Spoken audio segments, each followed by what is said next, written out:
Hello everyone. I have another clean water systems instructional video for you today. Today I'm going to show you how to remove the control head from the 95 series valve to perform your maintenance on your seal and spacer kit and your piston. This will apply to both the filter valve and the softener valve.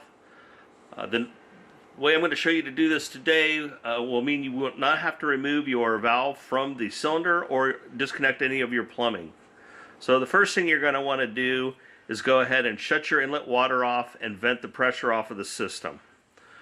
Once that's done, we're going to go ahead and we're going to remove this little arrow and the red button over here right before the backwash. That's going to line the cam up to allow the piston to slide out.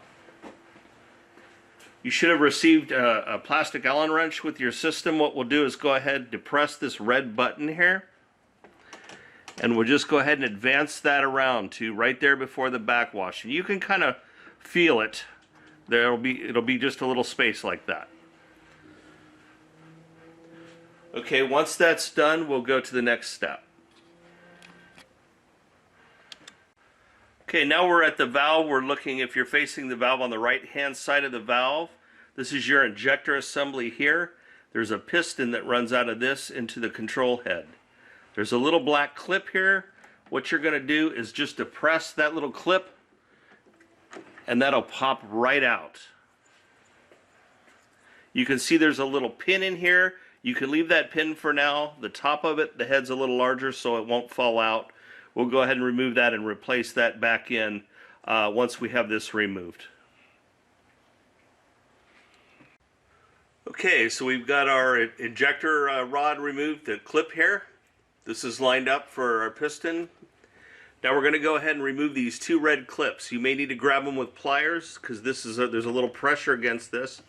But basically these two pop straight out.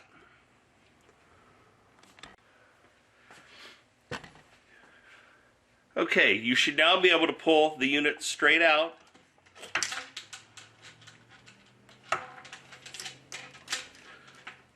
And you'll also have your little deal back here for the flow meter that just pops out, and you can remove that as well. So this is what it looks like inside the control head here. You can see where the little notch is, and this is where the little notch will line up with your piston assembly. So now what you're looking at is your piston assembly. You're going to go ahead and remove these 4 bolts. Now that your 4 bolts are removed, you should be able to slide the piston out.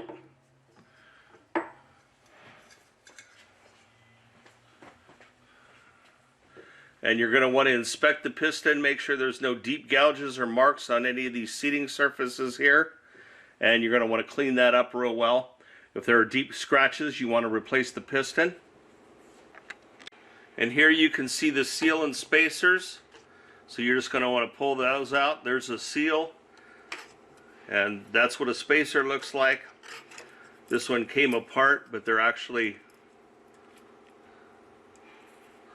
look like this. So you'll just go ahead and remove all of those seals and spacers. You want to inspect these. Obviously, if you see any damage to the seal here, you're going to want to replace the seal. You're going to want to get a kit and replace those as well. So you just go ahead and pull all of those out. Okay, so you're going to want to go in and clean the inside bore of this out really well. And then you're going to have a total of 4 spacers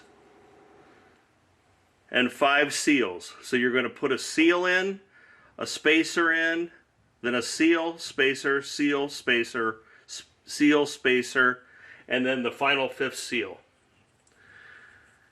And these you just want to slide in one at a time. Make sure they seal back against each other. And you can kind of see there how they're stacked.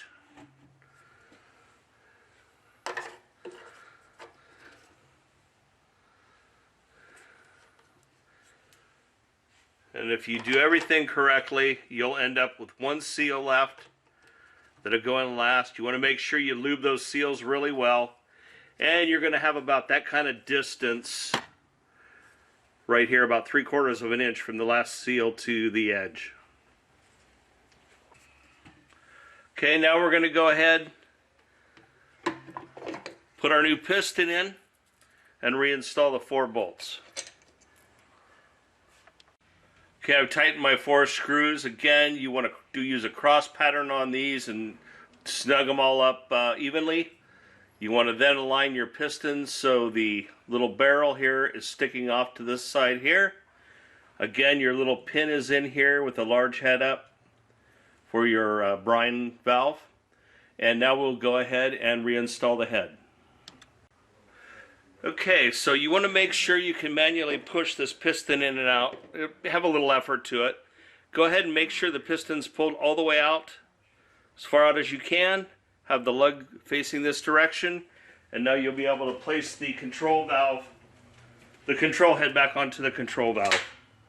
Just line up that little piston slot there, and the head will slide right back on like this. Then you're going to go ahead, put your red pins back on top.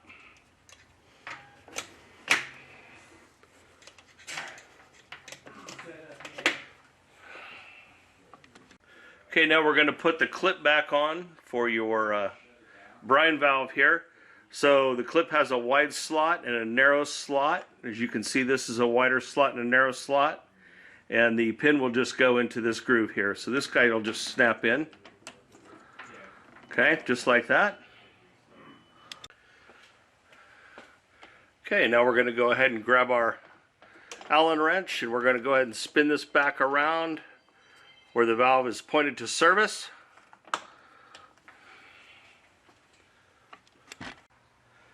Alright, we'll go ahead and plug it back in, and we get our advance to service, please wait. So what I like to do before we bring the water pressure back up is we're going to want to go ahead and run this through a regen cycle just to make sure everything mechanically acts like it should be acting. I also wanted to show the end of this cable. This is for your water meter. This guy just pops in here and pulls out. It's real straightforward. Have the round part of it going around. So it's keyed, so it's round here, flat here. Just pops in. And so you can pull that out too if you want to completely remove the head. And as you can see, this is still advancing to service, and you can see this is walking around, so it'll get back to the service position, and then you'll be ready to repressurize your system. Do it slowly, check for leaks. Look back around all these seals that are in here, your stem seals that you replaced if you did or cleaned. Make sure you don't have any leaks, and you should be ready to go back into service. Okay, I hope this helps. Have a good day.